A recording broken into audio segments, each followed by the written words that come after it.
Blessed day to everyone, and we thank God that He gave us again another opportunity and a privilege to study the Word of God. And continually, it is November, and we could always think about our thanks to God and what He had done unto us.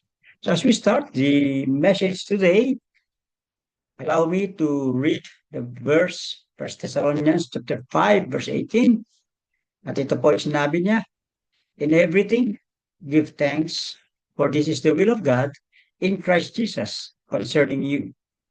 Let us pray. Heavenly Father, we thank you, Lord, again, that we could always come to you. We could always enjoy the day that you've given to us. Bless us as we would study your word. And again, that you would always invite us to think about your goodness, that we could utter from our lips the words, thank you, Lord. So bless these words into our hearts in Christ's name. Amen. The power of gratitude, living with a thankful heart. So ito po yung pamagat ating pag-aaralan.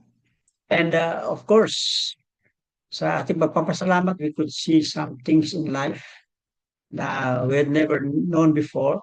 And it says like this, the heart of gratitude is a magnet for divine favor. Ito po yan. It invites the presence of God into every situation and transforms ordinary moments into opportunities for joy. Ano ba ang pagdadaanan natin? Ano man yung nagiging ating sitwasyon sa buhay, pag marunong ka magpasalamat, even those dark moments in life would turn for joy. Gratitude shifts our focus for what is missing, especially to us, what God has already done for us. So a spiritual believer lives with a constant awareness that every breath, every blessing, and even every challenge in life carries the purpose in God's divine plan. Yan po yung magyayari. Ang plano ng Diyos para sa atin ay pasasalamatan po natin. Kaya, when you cultivate thankfulness, you rise above murmuring and even discouragement. Pag marunong ka magpasalamat, mangibabaw, higit sa lahat ng pagpapasalamat kesa complain ka, discourage ka. Gratitude is not just saying thank you. Hindi po porque nakasabi ko po na thank you, basta ka na. Gratitude is not just saying thank you. It is a lifestyle acknowledging God's goodness in every season, whether it be pleasant or painful. So dito po ay malalaman natin ano at ano yung mga bagay na dapat natin pasalamatan sa Diyos. We have learned for the past Sundays about Thanksgiving and how we had implanted in our hearts the meaning of Thanksgiving. Now this time, allow me to share to you what is Thanksgiving or gratitude. Number one, gratitude magnifies God and minimizes problems. Wow, ganda. No? Ang pagpasalamat daw ay nagpupuri sa Diyos at binababa niya yung mga problema natin. Why? Why gratitude magnifies God and minimizes problems? When you thank God, your eyes move away from your challenges in life. Yeah. Pag nagpapasalamat ka sa Diyos, nawawala yung focus mo doon sa problema mo. At diyan po ay dahil even the pains and the challenges and trials in life, you know how to thank the Lord. Ay, salamat Panginoon. Pinagkaloob sa akin to. Ito pinagdanaan ko. Maraming salamat. I know I could go through with this. And not only you have moved away your eyes from your challenges, it also helps us to fix our eyes on God's greatness. When you thank God, kung papasalamat ka sa Diyos, kahit ano pinagdadaanan mo, ay na nawawala yung mga bagay na kung saan ay doon yung attention mo, lalo na sa pagsubok sa buhay. At sa pagpapasalamat mo na yan, ibinaling mo yung pagtingin mo sa Diyos. Dahil naniniwala ka na mas higit na makapangyarihan ng Diyos sa lahat ng dumadating sa buhay. So you move away from the challenges in your life and you fix on God's greatness. What a way na masabi ko natin. If we just give thanks, it magnifies, it glorifies, it exalts God, and it will minimize your problem. Sabi niya, the more you magnify God, the smaller your problems appear. Ito po, pag inuuna po natin ang Diyos, pag ang Diyos ang ating focus, ano man yung dumarating sa atin, maganda mang sitwasyon o masamang sitwasyon ang dumarating sa buhay natin, just focus and magnify God. Sa gitna ng pinagdadaanan ko, lahat ng mga bagay na yan, ang Diyos ang ating purihin, siya yung focus natin, especially in moments of what we call challenges in life. You magnify God in the midst of it. The more you magnify God, the smaller your problems appear. Ganyan po katindi pag ikaw ay marunong magpasalamat sa Diyos. Ang laki po na magagawa ng magpapasalamat sa Diyos. Really, your thanksgiving, your gratitude magnifies God and minimizes your problems. Secondly, thanksgiving opens the door to blessings. Sino ba hindi gusto mag-bless dito? Lahat tayo gusto natin may blessing, di ba?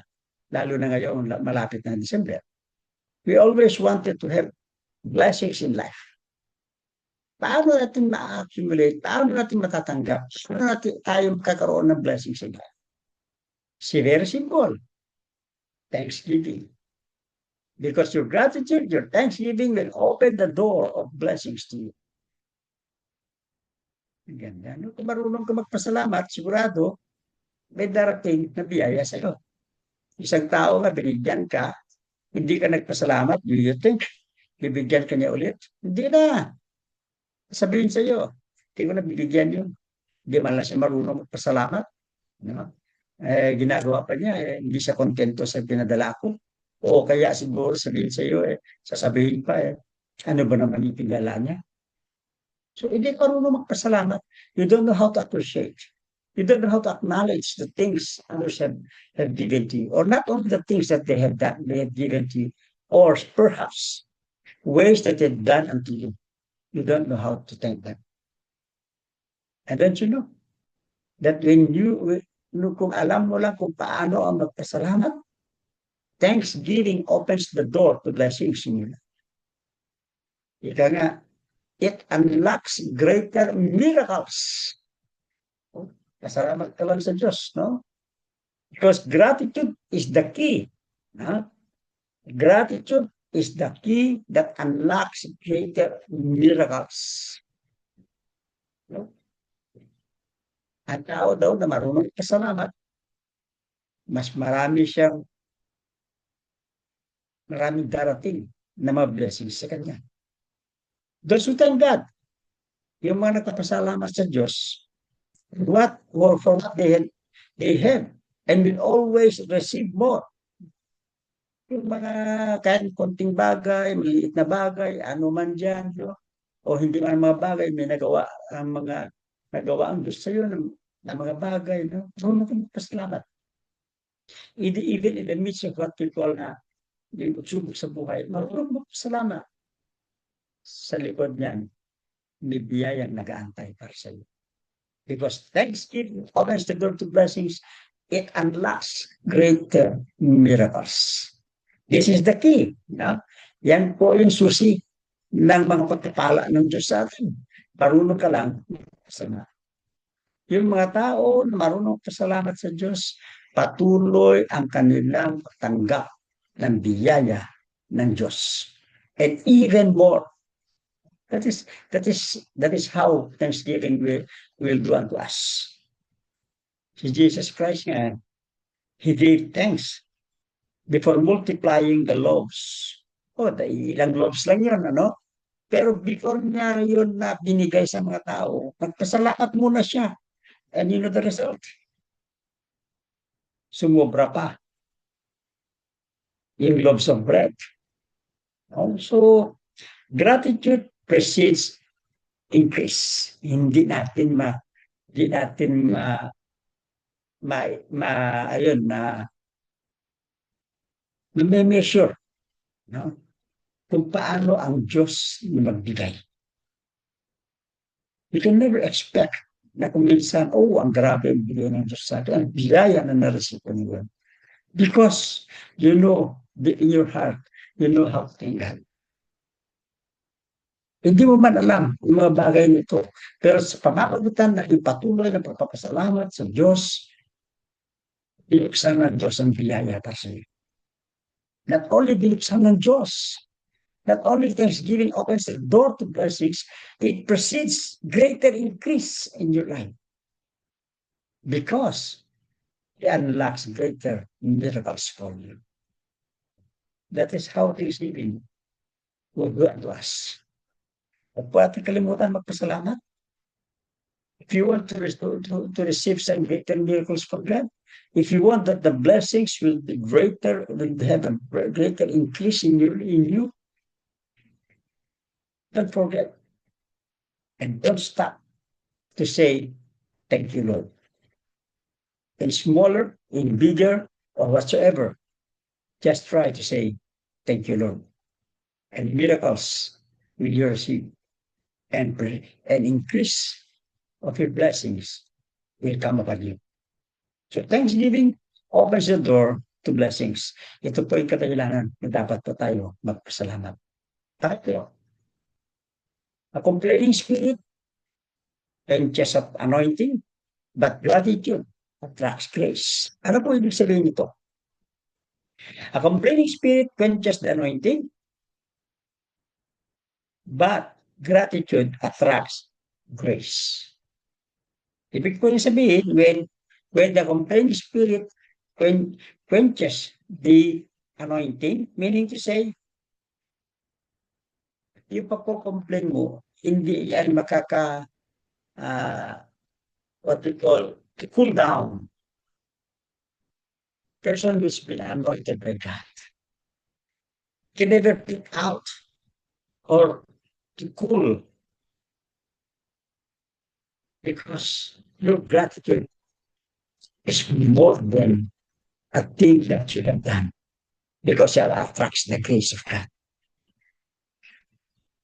It can also repels God's presence. Hindi po niya balayanan.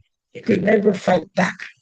It could never drive away the presence of God because of your continuous thanksgiving. Ipagpapatuloy na salamat mo sa Diyos, hindi ay babago. Sa presensya ng Diyos ay laging sa iyo. Complaining battles God's presence, but a thankful heart invites divine favor. Tignan mo. Hindi nawawala yung presensya ng Panginoon sa iyo. Pero ini-invite ka niya na magkakaroon ng malaking at magandang buhay. Because of the divine favor that God has been doing unto you. The anointing flourishes in an atmosphere of joy and peace because of the presence of God. So, po tayong bigyan. Complain ng complain. Dahil ang Diyos, nakikita po yung puso natin. If you have a complaining spirit, hindi ka marunong pasalamat. At hindi na ito nakapahinto. The blessing of God. Because the more you have a thankful spirit, thankful heart, you attract grace, and you can never put away God's presence in you. More than it invites more divine favor from you. Yan po ang magagawa ng Diyos. Yan po ang gagawa sa lahat ng konti. Kung tayo pala complain, sabi siya nga nila, ang tao doon nagpa-complain. Ito diba? Tumahirap pa, ang tao pala complain. Wala masyadong makakasama. Ang taong pala complain, hindi niya alam. Ang lagi ng pagko-complain, ang kino-complain niya, yung sarili niya. Hindi niya naman kaya. Because a complaining spirit can never disregard the gratitude a person can do. So, ano man gusto mo, lagi ka pa complain, pasalamat ka na lang. Pasalamat ka na lang. No? Dahil salamat ay yan po yung bibigay pa sa atin. Mas nagkakamaan sa buhay dahil in smaller things, in bigger ones, no? You know how to thank God. Huwag ka na mag-complain. Palagay natin kung ikaw dyan, no? At alam mo kung magkakocomplain ka, you will soon have the attitude of comparison. Compare mo lahat yung ginagawa mo. Kaya nagko-complain ka, person who always does complain, no? The experience is because of more than envy. Compare niya yung buhay sa iba, kaya nagko-complain siya. Kasi ganito, no? Ganito siya. I know this feeling. Nandyan mo at nalito minsan, may mga naririnig ako eh. Ito, siguro ito, ang taas ng sahod niya, binili sa kanya. Umabot na siya ng 7,000, 6,000. So, ang tara ko, ito lang, 3,500. Pero pera ko, dalawa. Dahil ang ginagawa ko siya, ito lang, ano. Compare tayo, because we compare ourselves to them. Ay sabihin mo, nagpapasalamat ako, damat ganito lang yung narelasyon ko, pero damat ganito yung ginagawa ko, important na, ganyan. Nagpapasalamat ako, kasi patuloy ako, nagpapalito ako, tuloy ako, kasi nasweldahan ako, patuloy ako na malakas ang aking nagawa. That's it. Pray. Because why? Even that is your situation, God's presence is with you. And that God's presence is in you will invite divine favor for you. Hindi natin mamalayan pag natin pala ng sembelyo. Ito binigyan. And one word, bonus. Lagi yung sembelyo, pero wala sila man. Bonus, ikaw meron. Salamat ka nun. Diba? Eh, ano, although may mga situation tayo minsan, kino-compare natin sa iba. Complain tayo, stop complaining. We stop comparing. Because when you just thank God, salamat ka sa Diyos, no? Hindi marami. Sa pila, pangyayari sa buhay mo. Patuloy ka nagpapasalamat. Greater miracles and blessings. It may not be today. It may not be tomorrow. But it may be in the future. Ganun po yung Diyos sa atin. So, no?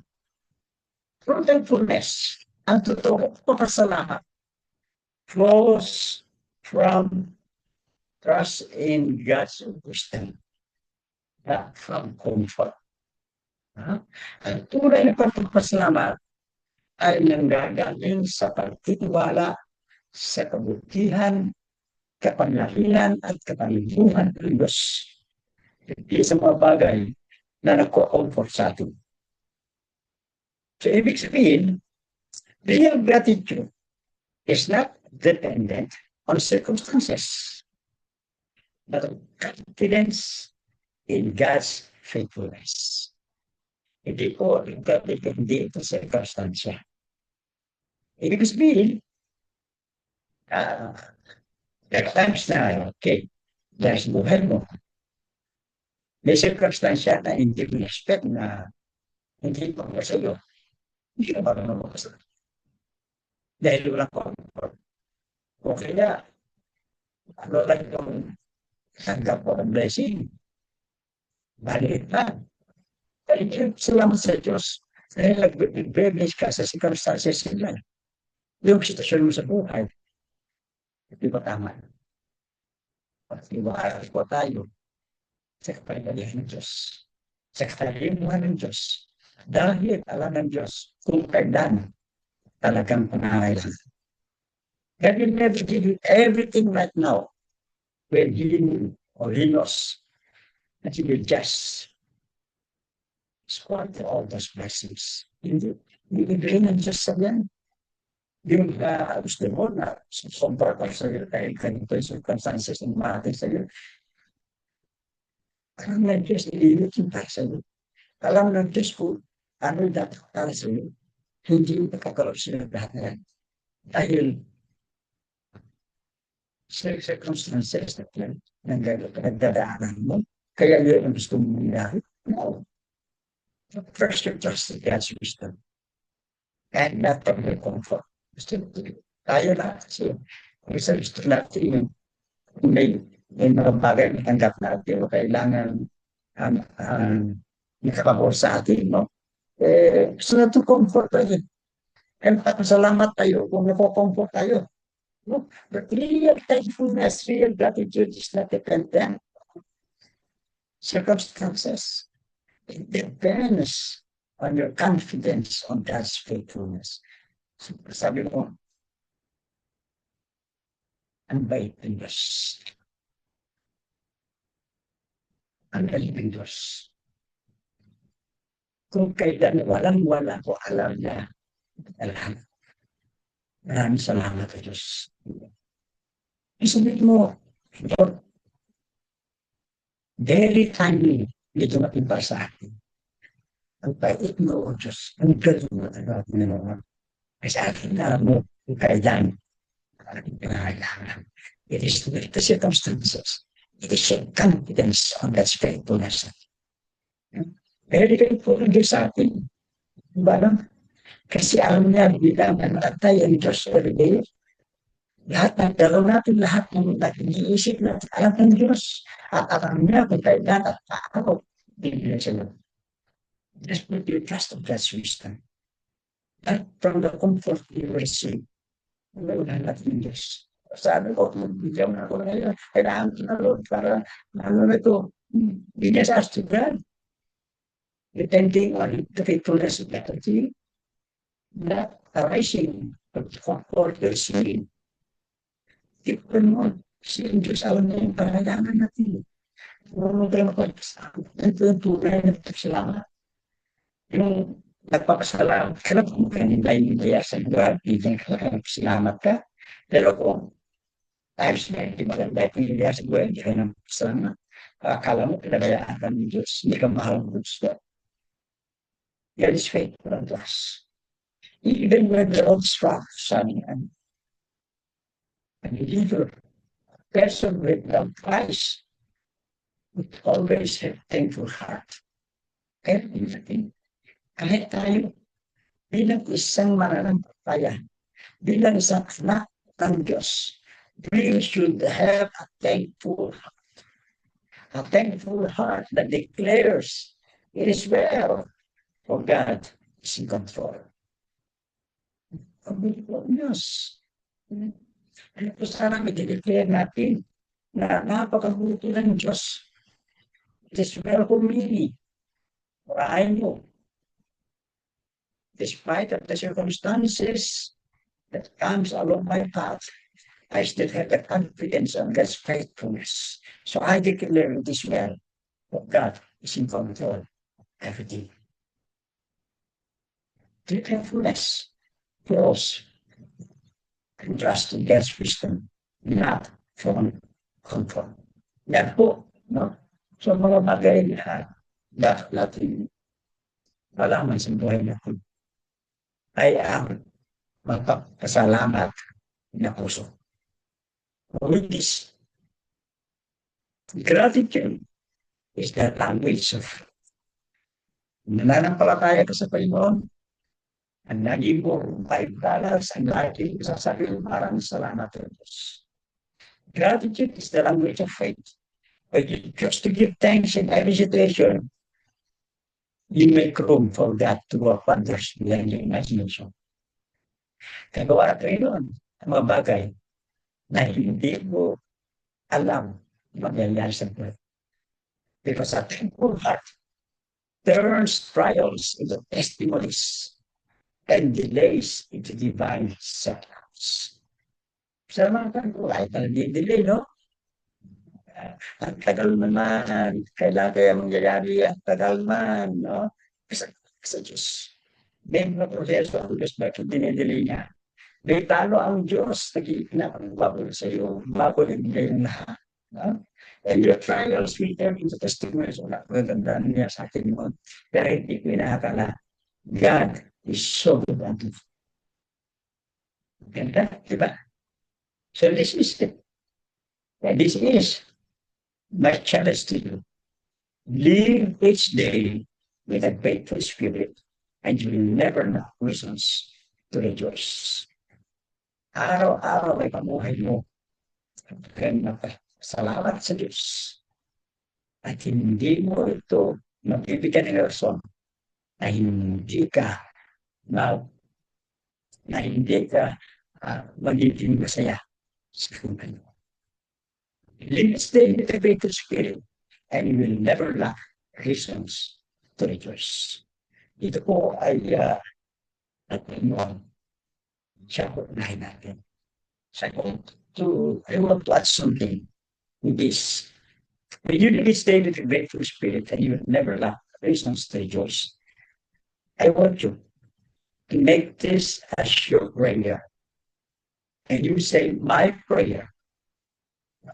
Just say more, my prayer. Lord, teach me to be thankful in every situation, even when I do not understand what you are doing.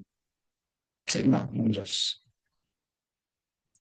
Lord, fill my mouth with praise instead of complaint, and let gratitude be my daily song. That should be our prayer.